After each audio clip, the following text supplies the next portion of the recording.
भारतीय e commerce बाजार की सबसे बड़ी कंपनी होने के बावजूद अमेजॉन को उम्मीद से कम मुनाफा हो रहा है। अमेरिकी रिसर्च कंपनी वर्स्टीन की रिपोर्ट कहती है कि अमेजॉन ने भारतीय बाजार में 6.5 अरब डॉलर से ज़्यादा का निवेश किया हुआ और इसके बावजूद कमाई 5 से 10% ही है।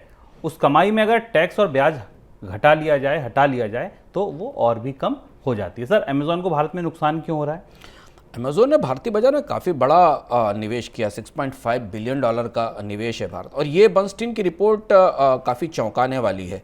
दो चीज़ें इसमें समझ में आ रही हैं, क्योंकि वैसे तो अगर आप देखें भारतीय ई कॉमर्स के बाज़ार में तो अमेज़न सबसे बड़ी कंपनी है और सबसे बड़ा नेटवर्क भी भारत में है।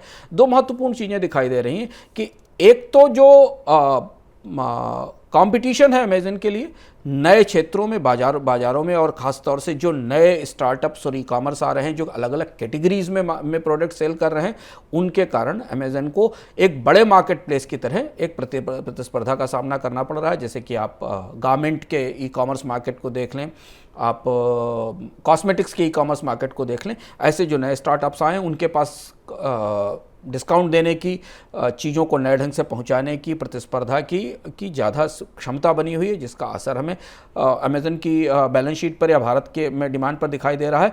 और दूसरा जो सबसे महत्वपूर्ण बात, जिस पर हम बार बार अभी जीडीपी के संदर्भ में चर्चा कर रहे हैं, कि अमेज़न को ये लग रहा था कि भारत में दूसरी और तीसरे कैटेगरी के शहर, जिनको हम टियर 2 टियर 3 सिटीज़ कहते हैं, वहाँ से बहुत तेज़ी से मांग निकलना शुरू होगी और लोग धीमे धीमे बड़े शहरों से निकलकर छोटे शहरों में, मझोले शहरों से अमेज़न से ख़रीदारी शुरू करेंगे।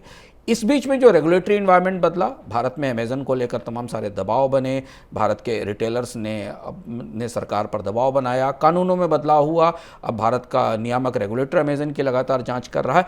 इसके असर के कारण ई कॉमर्स मार्केट का जो पेनिट्रेशन है, जो रिटेल मार्केट में पेनिट्रेशन है, वो केवल 5% पर सीमित रह गया है, जो अंतर्राष्ट्रीय औसत 14% का है।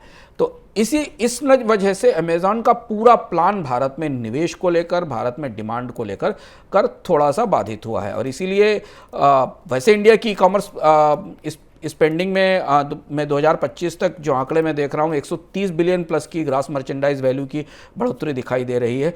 लेकिन ये माना है बर्नस्टीन ने कि ये बढ़ोतरी जो आएगी वो नए ऑनलाइन शॉपर्स की कैटेगरी में आएगी, ना कि अमेज़न की कैटेगरी में आएगी, जो नई ऑनलाइन कंपनी आ रही हैं। ये है भारत के सबसे प्रमुख ई कॉमर्स कंपनी का हाल।